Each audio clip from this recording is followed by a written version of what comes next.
Had I quit, had I given up, or, just been like, I can't do another hell week or another first phase, or I'm done, I wouldn't be where I'm at today, obviously. But it's made my path like so much more rewarding.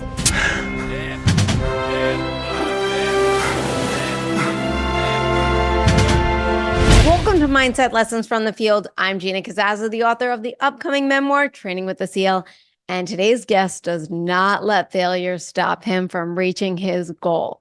He was in 6 BUDS classes, 2.5 Hell Weeks before graduating BUDS and making it through on March 2nd, 2012. He was on SEAL Team 7. He was sniper, breacher, a canine handler. Ladies and gentlemen, I'm really excited to talk to this guest. I introduce you to John Collins. John, thank you so much for being on the show. Thanks for having me, Gina. Well, first of all, 6 BUDS classes, like 2.5 Hell Weeks, like one isn't enough, right? And this is a really, really interesting story. And I kind of want to just dive right into it. Are you cool with that? Yeah, let's go for it. Let's go for it. So you were in 264, first class of BUDS, and you made it up to Hell Week, but got rolled for performance, right? In 20, that was around 07, you got rolled, right. And then you went back to the next class of 265 and went through Hell Week, but then got rolled because of medical. So let's go to the first time you got rolled for performance. Now, how did that feel for you, knowing that it was due to performance, not medical, which is, because I feel like I could be wrong, but like performance is more like it would be on you because it's not an act of God. Medical is more like an act of God, like, oh my God, this happened. Whereas performance is like, did I train hard enough? Did I do, you're more in your head. Did you feel that way? And how did you recover from that to get to your next class? It definitely sucked because back then you had one performance role and one medical role. And then if you got another performance issue or another medical issue, it didn't matter. Like you were done, no questions asked. That was it. And getting a performance role that early in training it was swim times, right? I was not a strong swimmer at first. And, something like swim times, you're like, I can't believe I just, used my silver bullet on swims. It's like there's plenty more stuff you do in training that's hard. It'd be nice to save it for something like that. So I knew that like from there on out, I had to have like a perfect, flawless, training record. So once I got rolled, I just swam as much as I could up until like on my off time, up until I got back into next class, which I just got rolled one class, so there wasn't a lot of buffer time in between the two classes, maybe a few weeks. So I just did a lot of swimming in the pools, before training when I could, like before NDOC, we had a few. It's called PTRR back then. I don't know what it's called now, but it's not as heavy and intense as NDOC or first phase, so you get a little bit more time to train or do whatever. So I would use that time to train and try to get my strokes, get my stroke perfected. That first time through those first 3 classes that I was in, I never became a strong performer in the water. It wasn't until I, retreaded back into the pipeline that I had my swims lockdowns. I mean, I was still, once I got back into 265, I was passing by the skin of my teeth. I didn't swim in the ocean before I went to BUDS. Didn't swim a whole lot in the pool. I mean, I did, but it was more doing the PST training, like swimming 500 meters in X amount of time. I was ill prepared. What was going on in your head when you were in your next class and you mentioned you were like getting by the skin of your teeth? What was going on in your mind to not be negative or not get hard on yourself to, keep going versus, getting down on yourself because you're just barely passing? You don't really have the time or the luxury to feel sorry for yourself because like everything about first phase is go, go, go. You don't have time to really think about it. I mean, yeah, it sucks, but if quitting is never an option in your mind, then you don't have time to feel sorry for yourself. At that point, I had already seen the first 3 weeks of training, and I did it once. I knew I could do it again. I knew, I mean, it's not easier. I knew it wasn't going to be, a walk in the park, but I also knew that like it's not going to kill me. It's not going to, well, it breaks some people, but I knew it wasn't going to like break me to a point where like mentally, Right. right? Um, so it like really, I mean, even to this day, like you asked me what I hated most about buds, and it was the swims, the ocean swims. Every Tuesday was a 2 mile ocean swim, and the minute we were done with that ocean swim, I was like the happiest because I'm like, this is the furthest I am away from my next swim. I don't have to do another one for a week, so I would actually just be stressing about these swims. And just passing them, and that was my first time through the first 3 classes. How was your first Hell Week for you? I mean, it was tough. But I think, going into buds, I put so much emphasis on Hell Week, and in my mind, I was thinking like I just imagined the worst possible thing I could ever do. If you think that this is the hardest thing you'll ever do, right? You build this thing up and put it on a pedestal, then when you get to it, right, it's like, oh, okay, this sucks, but it's like I'm enduring and I'm Hmm. able to get through it. That's a shock at first because it's like you've never seen anything like this. You know, especially the beginning, the breakout, you got all the gunfire and all this. It's just chaos, and it's a shock. I mean, they hammer you hard for the first few days because you're fresh and not sleep deprived yet, right? So they put the screws to you, and that's where you see most of the guys quit is Sunday, Monday, Tuesday, and then it starts tapering off after Tuesday because at that point it's like you're more than halfway through. You just gotta, keep moving. I mean, it still sucks. You're still, cold to the bone and running everywhere, and still got a boat on your head, and just, I mean, it's not and chafing and all that stuff. I mean, it still sucks, but you're beyond quitting at that point. When you made it through, how did you feel though when you got rolled? Because it's like now it's like I have to, this is first phase. I just got rolled twice during this time. If I get rolled again, like I'm out. Like, were you feeling that pressure? So I got rolled in the beginning of second phase. Oh, okay. The beginning of the minutes. Yeah. Yeah, so I had made it to like a checkpoint. Like there's certain like Okay. checkpoints and buds. If you like my first, I didn't make the first checkpoint. I Hmm. got rolled right before Hell Week, so I had to go all the way back to the beginning. And there's stuff before first phase that sucks just as bad. Maybe not like physically or whatever, but it's just like stuff you have to do with the class and you can't get out of it. Got to second phase, so that was another checkpoint, and it was right in the beginning. So it was a medical role, which sucked, but it was there's nothing I could do about it. It was bad for me because it took me out of the game for a little bit. I see, up until this point, I had thought that like Hell Week was the hardest part of training, and it's not. It's just like a gauntlet you got to get through.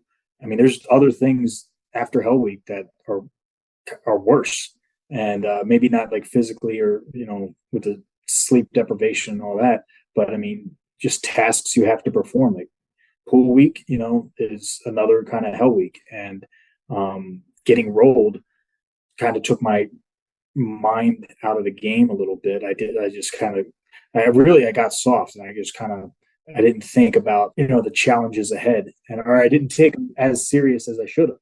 And that's ultimately what got me dropped. How did that feel for you then when you got dropped ultimately? I mean, what you just said was like I got soft and I like loosened up the reins for myself and Yeah. then boom, there it was. I got dropped and now I'm sent to the fleet. Now I'm Bud Stud. How did that what was That's, going on? that is the worst feeling in the world. Like, I mean, that was crushing. And it really stung because it was all on me. It was all on me to a point where like I didn't quit, but I didn't perform either. And so this is my fault. You just get lumped into the category of buds duds, whether they're quitters or, drops. And it's like, and now you're out to the fleet, and, people on the fleet. I mean, don't get me wrong. I made a lot of good friends out in the fleet, but the haters are the worst. And it's because they are jealous, and you attempted to do something that they wouldn't even, they don't have the sand to ever even think about doing, they're happy to see that, oh yeah, come join us, come join us out here in the fleet in this world where a lot of people don't make it back out of and don't get an opportunity to go back and take another crack at the training again. Hmm. And I mean, it's kind of, I mean, there's a hopelessness to it at first. Like for me, I had to remind myself like daily and like throughout the day that like I'm going to get back and I'm going to do this. Like, this was just another, it's just another part of the journey and testament to the whole never quit attitude.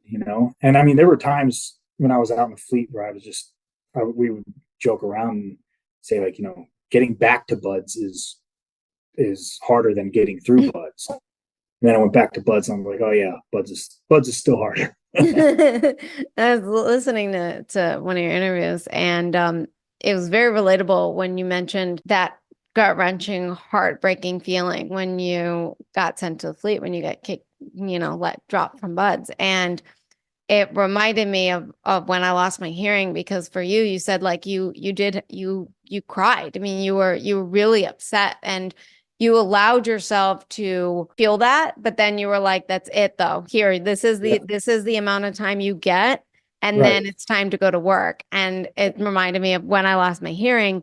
I gave myself a weekend, and I go, you got 2 days to wallow and be like, why me?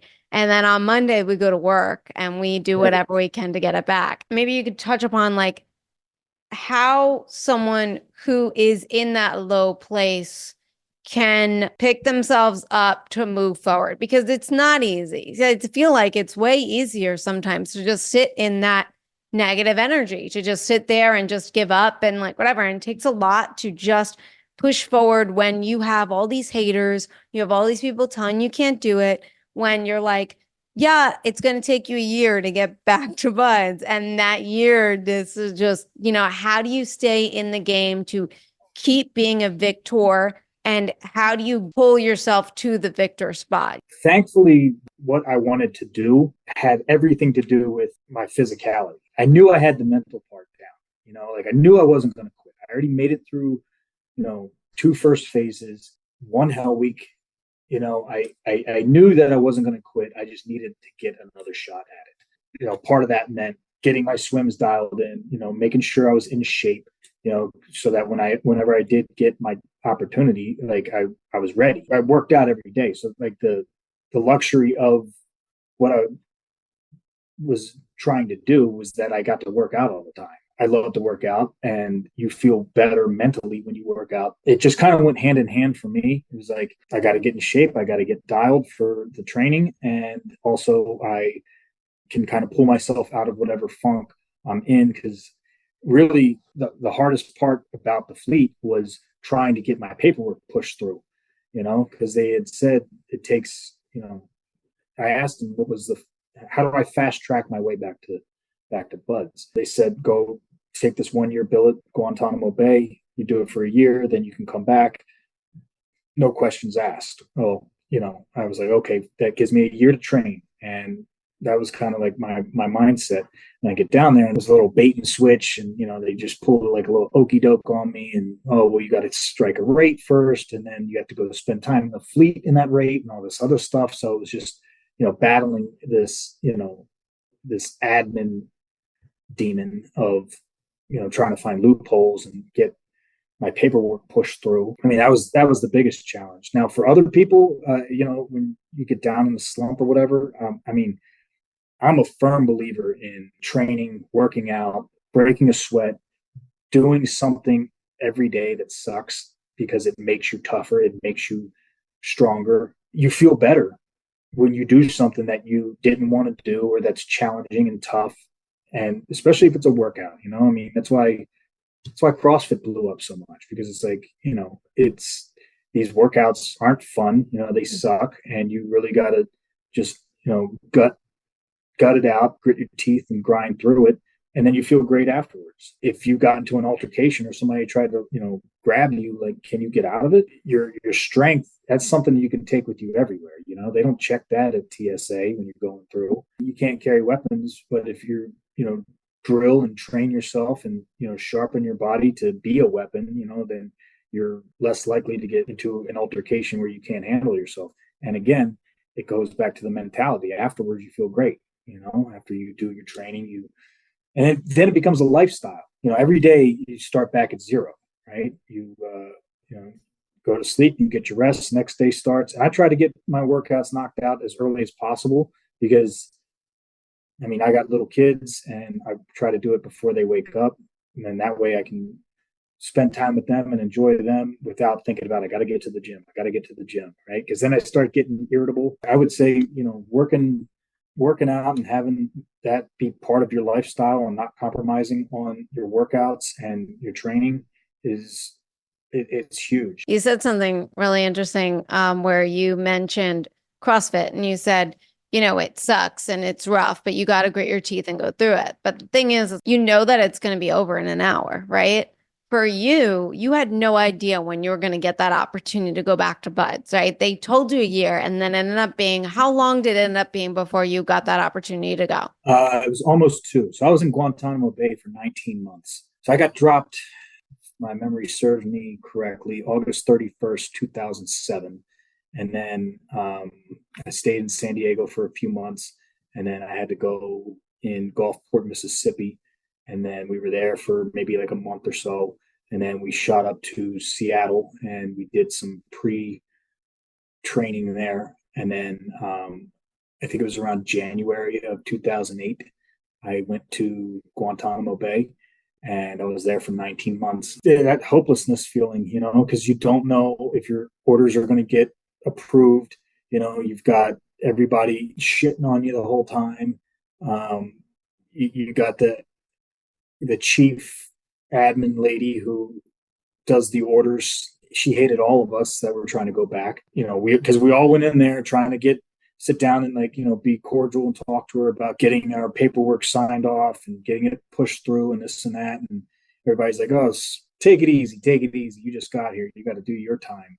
It's funny. Like we went down there to be prison guards and I actually felt like I was like a prisoner. It's like you find a way or you make a way, and that's what we all pretty much did. One door shuts, you go try to break down another one, and you just keep doing that until you figure it out. Did you find it easier in terms of morale because you had a bunch of guys with you that were all on the same mission versus doing it on your own? It definitely helped to have guys there that especially the guys that I got dropped with, because there was a pool of us. Some guys quit, including myself. I think there was only 3 of us that got dropped, and we all got dropped for the same thing. Just so I'm clear, and for our listener to be clear, if you quit, you don't get the opportunity to go back. Maybe that's how it is nowadays. I don't know. I'm just asking. If you quit, do you get that opportunity? So a lot of these guys, most of the guys that quit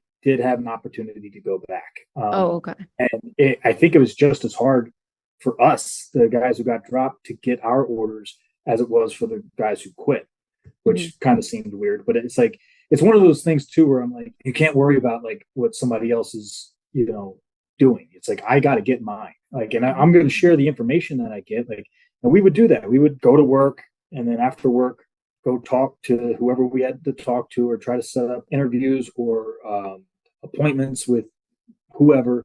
And then at the end of the day, we would just huddle up, be like, hey, what information did you get? Like, who did you talk to? Oh, yeah, I talked to this person. Yeah, me too. Okay, I got pointed in this direction. Go talk to them. Or, hey, look, this person just told me that there's a way to do it this way or whatever. And so, you share the information because, you want your buddies to, go back too. But at the end of the day, it's like, guys would get their orders before me. There was only a few guys that got their orders before me. And I'm like, damn it, like, where's mine? Like, I got to get mine, and then like when I got my orders, I pinned them on my cork board in my little room. And I was like, that's my trident right there. Like I got it now.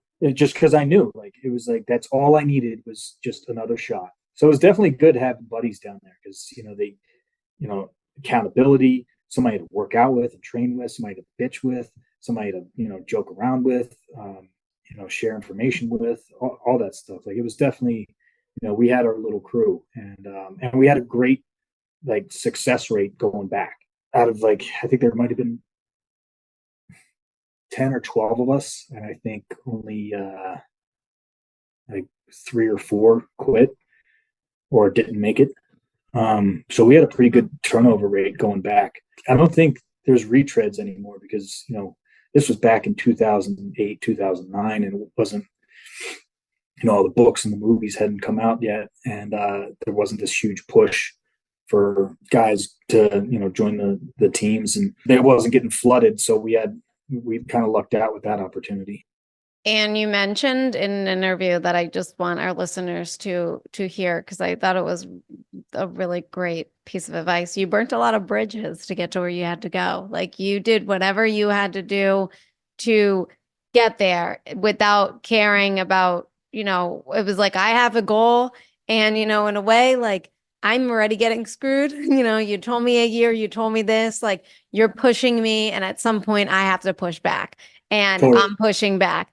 And I just wanted our listeners to understand and hear that, because you were nice in the beginning, and then it got to a point where it's like, and I'm not going to get bullied anymore. I'm going to get to where I want to get to. And during that time, you trained incredibly hard. You were in the pool every single day, right? You were working. So that way you were ready for Buds 4 class number. We were 281, right? You went back to Buds, and you got rolled in Hell Week. How did that feel for you to get rolled your first time, even though it was medical? Was it, God, not again? Like, was it, or because you had this momentum going? It's like, this is your trident. You just got it. I mean, it was one of those things where that was the coldest Hell Week, and that was, I mean, that cold, it sucks the life out of you. Like I was in like February,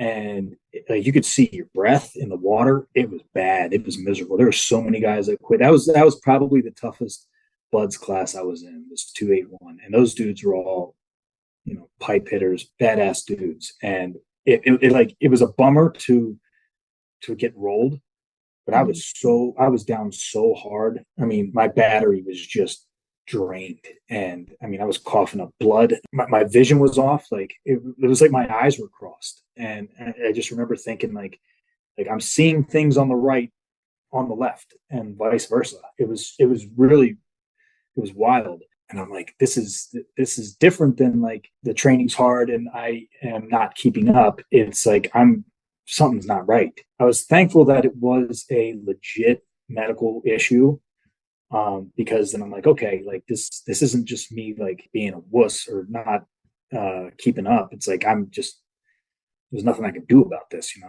Like it was all, and really what it was all that runoff from Mexico in the water, and it's, you get this. It's called red tide. They don't even put trainees in the water anymore if there's red tide.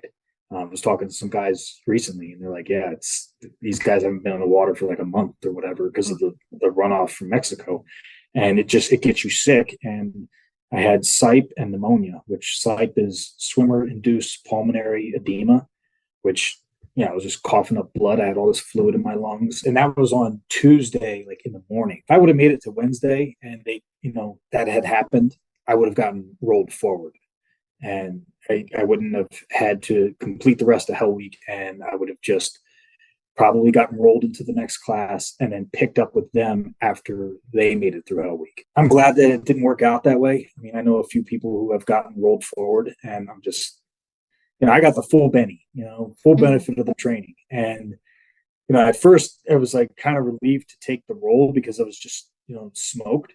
But then I'm like, oh, I got to do this again, like for a fourth time, like a first phase. The beginning of first phase is the worst. It's like those first 3 weeks, like Hell Week is what it is. It's 1 week where you don't sleep for a few days, which I found to be better than going to sleep for 20 minutes and then waking up and starting a new day, because that happened, in the first 3 weeks of first phase, because you've got, once the day is over, especially if you have like a nighttime evolution, right? You may finish at like 10:30, 11 o'clock at night, but that doesn't mean you're done. You still got collateral duties you got to do. You got to clean the trucks. You got to clean the boats. You got to clean the barracks, you got to clean your gear, you've got to sharpen your knife, you've got to polish your boots. I mean, and that keeps you up like till 3, 4 in the morning sometimes. And then, oh, it's 4:30. We got to get back on the grinder, or we got to get to chow or whatever. So I thought the first 3 weeks were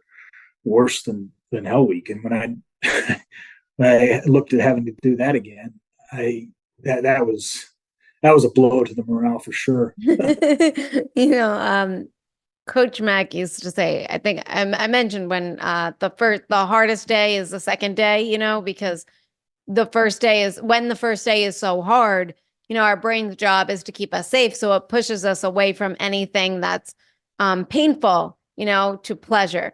And for you saying the first 3 weeks are the worst, right? How are you controlling your body to get yourself to not only just show up, but well, you were ready. You were always going to show up. Like you had that no quit attitude. But how did you get your body to not let the whole, it's painful, it sucks, it's this, it's that, like to just go back? Does that make sense? Am I making it? Yeah, I mean, so Like it's frustrating, you know, like it's yeah, frustrating to have to like do it again and do it again and do it again. And at some point, like, you know, you've done it so much and you went through like the suck where it's like, it got to be like, God, I just want to make it to the next round. Just give me well, that. it was one of those things where come hell or high water, I'm getting my trident. I will make this happen. And so I never thought about quitting like during the training.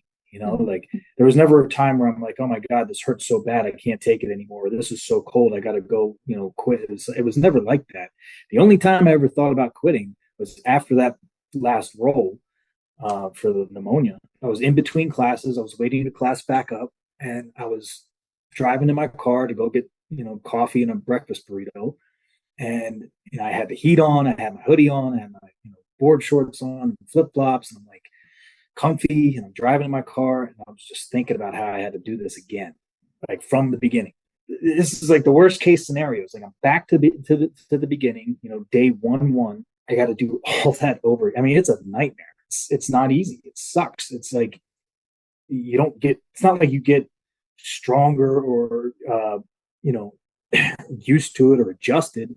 It's still just as hard, and you don't get the luxury of your body like staying strong and staying in shape, because buds, it's not a place you go to get in shape. Like you actually get broken down and beaten. That's why there's so many medical rolls, medical drops. Is like you're getting hammered before you go to buds. You got to make sure you're in like the best shape you can be in, right? And you do that by whatever, CrossFit, running, swimming, lifting, lunges, things like that. But you do it in a controlled setting, like your gym, or a track to run, or a pool to swim, or whatever. But like running on soft sand in boots and long pants when you're soaking wet and covered in sand, that's not like you're getting faster or stronger. It's like, this sucks, and it's like I got to keep up. I got to like pass. I got to not just keep up and pass, but I got to like perform and excel, right? I got to be like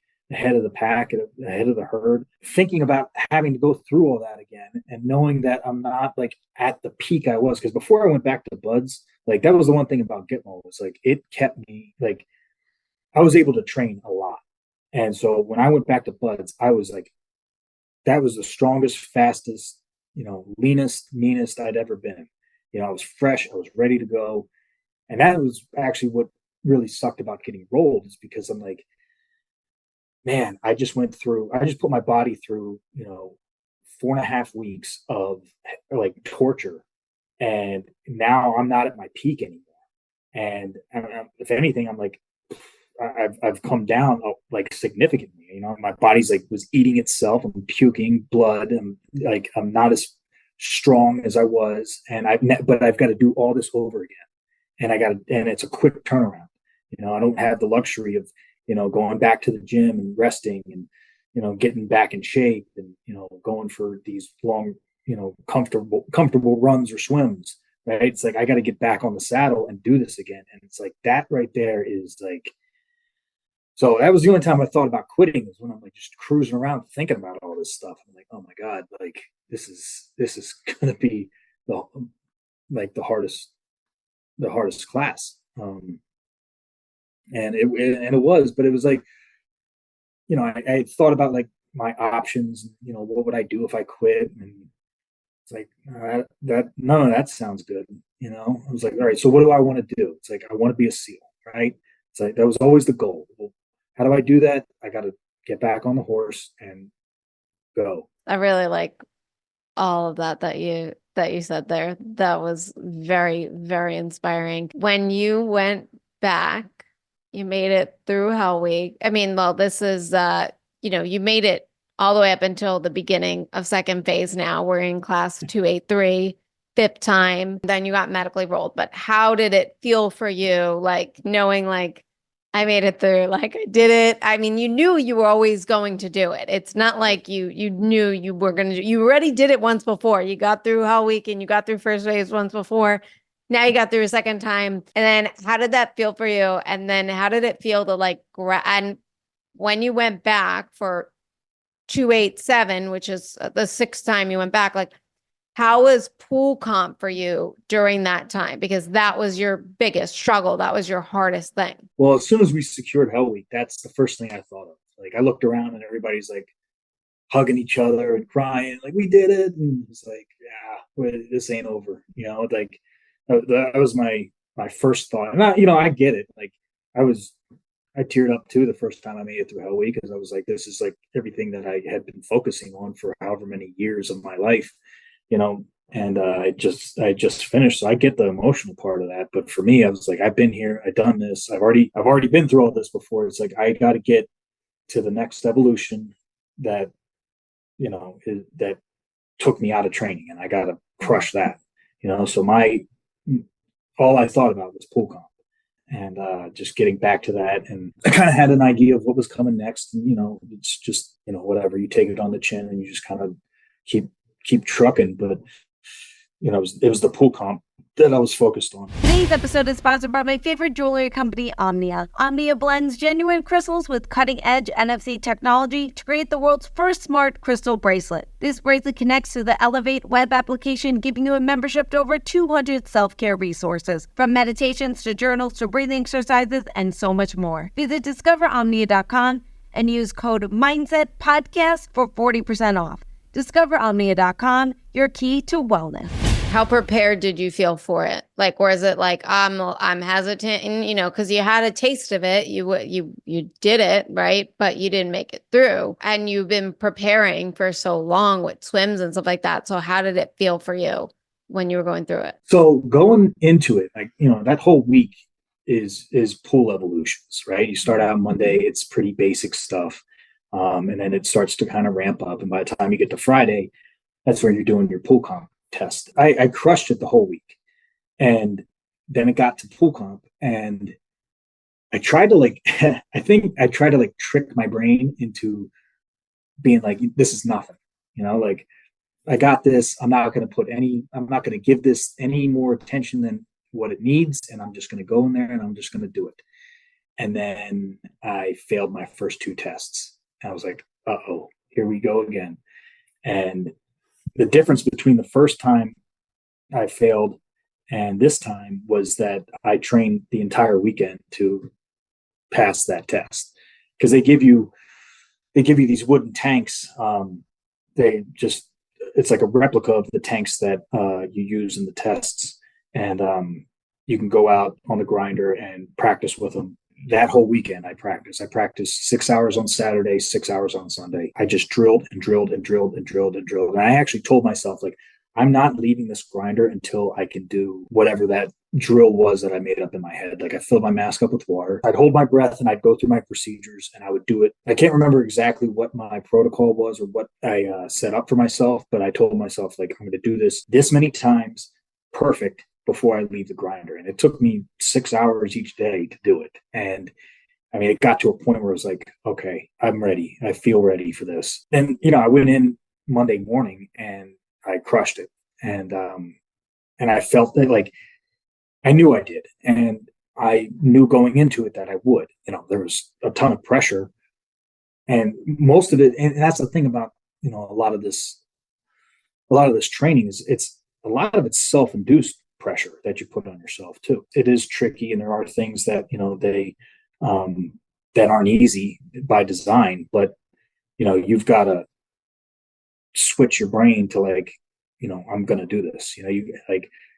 I brainwashed myself into being a SEAL. I told myself, like, before I ever even had a trident, it's like, I am a SEAL, and that's what they tell you in the beginning. It's like, we don't make SEALs and buds, we find them. And it's like, you either got it or you don't. If that's what you believe about yourself, that you are a SEAL, then you're going to find a way to get this done. Whether it's getting your orders back to buds, whether it's getting through Hell Week, whether it's passing pool comp, whatever it is, it's like, you're going to find a way to get the job done. I just find you really inspiring. The more and more I'm talking to you, it's just like, oh my God, you just don't give up. You just go and take your beating time after time and just get to what you want. And it's very, very inspiring and motivating. So I need to know, how did it feel for you when you March 2nd, 2012? How did that feel? It was the second best day of my life. It was the best until I got married, and then now it's the second best. I feel like the day before was more of the graduation than the actual graduation, because we did like this, the whole class went on this run out at the cemetery in Point Loma. And I think maybe we had like, I don't know, 50 guys graduate. So we went to 50 different tombstones where SEALs were buried. And each guy got like a K-bar knife with like a trident engraved on it and the name of the frogman who died and whose grave we were visiting. So we just went to each grave. We read out the bio about the guy who died, and just ran around the whole cemetery. And I was like, this is badass. It's like, there's no cameras, there's no family members. It's just like you and your boys and the CO and some instructors who came out just to kind of give you, welcome you in. It's like, this is really cool. And then the next day was graduation, and that's just, a big show. And it was cool. It was fun. Family came out. I felt like it was more for them, but it was great. It was like, finally. Yeah, yeah, you did it. Yeah. And I think your career is pretty amazing of, you went to the teams, but then you became a sniper, breacher, canine handler. And from what I was listening to, please correct me if I'm not right. It was just kind of like you said yes. It was like you just right place, right time, yes to things. Can you talk further on that? Because I think that's so important. Sometimes we let our fear stop us. We don't say yes because it's like, I don't think I can do it. I don't know. We're like here. And it was interesting too. I want to bring up when you were in your car and you were comfortable, you're in a sweatshirt with flip flops, and you're like, this is when I was thinking about quitting. It was because, well, you were only thinking, right? But you said at Buds, like, you don't have time to think. Like when you don't do well or do something like that, it's like, or when you just pass on the skin of your teeth, you have to keep moving because you don't have time to think. So for yourself, when you like made it through and stuff, and you were this yes man that was like, yeah, I'll do that. I'll do that. I'll go to sniper school. You became a breacher. You were a canine handler. You did all this stuff. So for yourself, like, how was it for you in terms of like just saying yes, being at the right place, right time? Like, tell us about that. Maybe like some advice for our audience to say yes to things.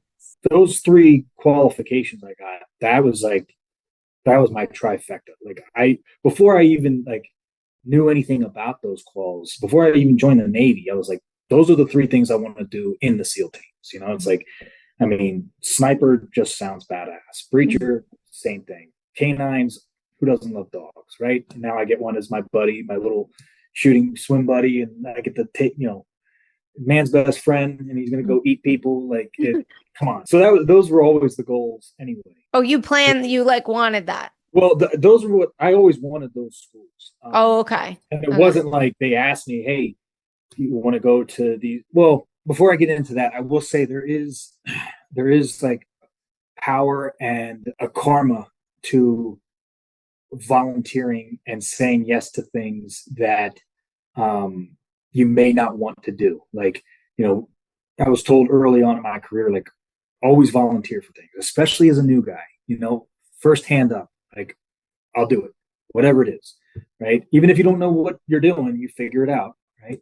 And even if it sucks, you volunteered, and people remember that, and that actually it paid off for me in the end. I never really asked for favors, but I always volunteered for things. If I needed a favor or if something happened where I got in trouble, like I had a good reputation for volunteering and always being the guy to go, be the first one to go do whatever, right? And people remember that kind of thing. And I think it definitely paid off for me in the long run. So volunteering for things that you don't want to do, or, and that goes back to what we were talking about earlier about doing something every day that you don't want to do, right? If you volunteer for something that you don't want to do, but they need somebody to do it, you'll figure it out, you'll get it done, and then you move on with your life. And then you just put money in the bank for the future. And so, there's definitely like some power there. And I think that's key. And then as far as like the schools, I went into my platoon with no schools. I had nothing to really contribute other than being, a pack mule to carry the gear in and out of the op that we were going on, carrying the big gun, which I wanted to do anyway. And, we got all the new guys got spun up on another piece of equipment that, one of our techs used. It was a Tacky W. It's basically this big antenna that helps you track your, triangulate locations and things like that. But it's not really a qual. It's just like, hey, we just need a meatball new guy to carry some more heavy stuff. So I didn't have any schools. So when we were kind of like 3/4 of the way through our deployment, my chief asked me, like, Collins, like, what do you want to do? What school do you want to go to? Like, sniper. That was my first answer. Then I had to try out for it because other guys wanted to go, and there's a certain number of slots for sniper positions. So we had to have like a little shooting contest. I crushed that. Then we get back to the strand after deployment, and they're like, "Oh, well, that didn't count. We got to do it like a legit one with, at this range, this authorized range, and with the cadre and with all these people." And so other guys started, coming out of the woodwork to go try to secure a spot, even though I'd already gotten mine. It was like, oh, that doesn't count. We're going to go shoot again. But then I crushed that one too. I can shoot, I don't know a whole lot about guns, but I can shoot. I like to think of it like I'm not the mechanic, I'm the race car driver, and then I got the opportunity to go to sniper school, and then it turned into a right place, right time kind of thing. Because once I got back from sniper school, the other guys, they ended up getting a chance, and they got to go too. After I got back from sniper school, and those guys went, somebody came into our team room and was like, hey, we need somebody to go to the dog training course. I'm like, boom, right here. I'll go. Like, volunteer if you don't want to do it, volunteer even faster if you do, so I got hooked up there again, right place, right time. So went and did that training, and that was my favorite thing about the teams, was working with the dogs. Sniper stuff is cool, but it's everybody wants to be a sniper, and it usually goes to whoever's more seasoned or more popular or whatever. Everybody wants to do the sniper thing. But the dog thing, is like, it felt like the hidden secret within the teams. It's like the job within the job that's kind of exclusive. There's not a lot of dog guys, and that was pretty cool. And then while I was there, I ended up getting the opportunity to go to breacher school. I was an instructor at the time too. I wasn't even active in my platoon anymore. Like, when I did my second platoon, I was sniper qualled and canine qualled, but I did the canine thing because we had, I don't know, 4 or 5 snipers in the platoon, but I was the only canine guy. So when I did my second platoon, I was the canine guy, and I let the other guys, do the sniper thing. And then I got back from my second deployment and went over to the canine school and became an instructor over there. And that's where I spent the rest of my time in the Navy. And while I was there, I went home for a couple of weeks for leave, and then came back, and my chief is like, hey, the other instructor at the dog team, he passed on going to breacher school. Would you want to go? It's like, hell yeah. So then I went back home for another month. And so I had like a 6-week vacation because breacher school it was so much fun. I got to do it as an instructor, which, it happens, but not often. And it's another feather in my cap. It was the last school that I wanted to get. It was like a good old boys club, and you're just blowing things up and cutting things up with chainsaws and torching stuff, and still doing like house runs. I mean, it was a good time, and it's one of those things too where getting through buds and getting to the teams, all these doors were locked, and getting slammed in my face, and I felt like I was just trying to break down every one of them. Once I got through, I felt like all these doors opened up for me. And it's like, had I quit, had I given up, or just been like, I can't do another hell week or another first phase, or I'm done, I wouldn't be where I'm at today, obviously. But it's made my path like so much more rewarding in the teams, getting to go to all these schools, getting the opportunity to deploy and just go places, meet people, learn and all this stuff, and then getting out and doing everything that I've been doing since I got out. It's just like on the back end, like, yeah, it sucked and it was tough, but not quitting has paid off tremendously on the back end. That would be my like advice to anybody that is ever thinking about getting up, is like, this too shall pass, right? So suck it up, bite your teeth, put your head down, drive forward. When it's over, it's over. And it's one of those things too, where like, looking back on it, not many people can say they've done 4 first phases and 2.5 hell weeks, I mean, at the time, I'm like, I felt like I was just getting dealt a bad hand. And I'm like, how in the hell am I going to do this? And it was just like, it was torture and it sucked. But then now looking back on it, I'm like, I don't even know how I did it. Like, it's rewarding to not have given up on my goal, to just being a stubborn bastard and just punching my way through. So what do you have for us listeners here to build that mental toughness and that grit, to develop that never quit attitude, so when challenges come our way, we can be as strong as you to keep going and not quit? And what do you got for us? Having a strong faith is also a big part of it. I prayed hard. I believed in the process and that everything happens for a reason. Just keep doing the right thing and it's going to work out. It's not going to be easy, right? So I put my faith in God, and I'm going to pray hard, and I'm going to just keep pushing, doing hard things outside of your comfort zone, right? So it just, in the training, like in my own personal training, like day to day, like nobody wants to wake up at 4 a.m. and go do a run or go for a swim or do a lift or whatever, but you do it and you feel better, you feel stronger, you're up before the enemy, as Jocko likes to say. I mean, I dig that. You're up before the enemy, you're up before most people, right? You're already ahead of the game.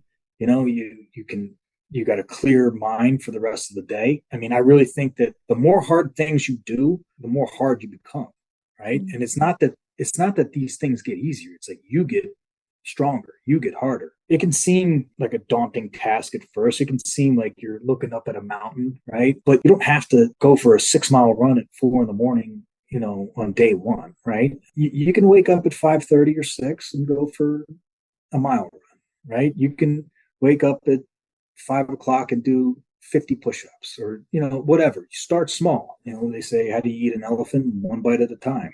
Right? So don't overwhelm yourself, because I think that people do that too. They overwhelm themselves with this huge task or this huge undertaking, and it's like, it doesn't need to be that way. Take small bites, get small victories, and then you start getting rolling.